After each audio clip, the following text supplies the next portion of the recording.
In this video, we are going to talk about the difference between the concepts of computer architecture and computer organization. In the one of the previous video, we saw the different layers, abstraction layer present inside a computer. So we know now at the higher level that the software is present, the software, the programs written in higher programming languages such as Java, C++. At the bottom layer, we have hardware, the digital logic circuit present inside in the computer.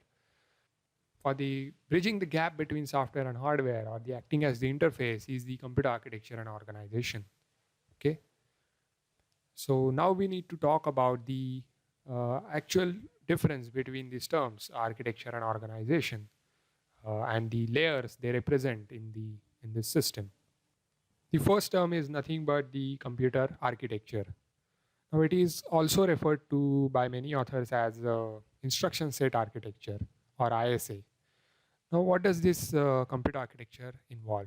The computer architecture, or ISA, is nothing but the model of the system as viewed from the programmer's perspective. So whatever a programmer, or to be more specific, the compiler, needs to know about the system in order to write the machine language programs, that is included in the computer architecture. For example, so we have instruction sets and register models included in the architecture.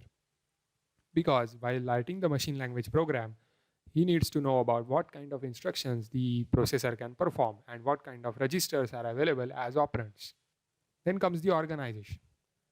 Now, organization is also referred to as microarchitecture.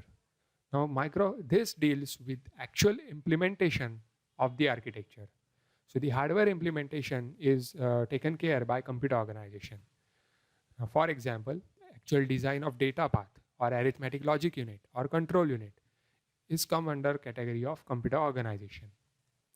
Now the most important thing to note here is that the computer architecture layer, being the higher layer, is accessible by the software. So software can access the elements in computer architecture and make the changes. However, computer organization is neither seen or nor accessible by the software. So the actual design, the ALUs and other control units are never accessed by the software. So that is the significance of this distinguish.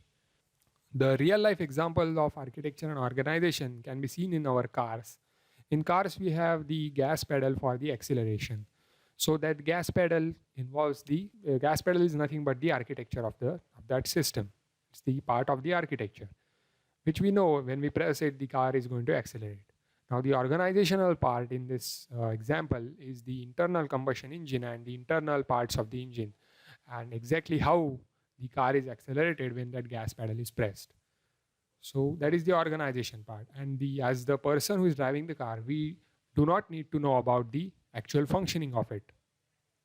We just need to know the function that it performs. And also, though all the cars are going to have this acceleration pedal, their implementation or the organization is going to be different in each vehicle. So that is also another point to be noted. So for the same architecture, we can have different computer organizations or different implementations.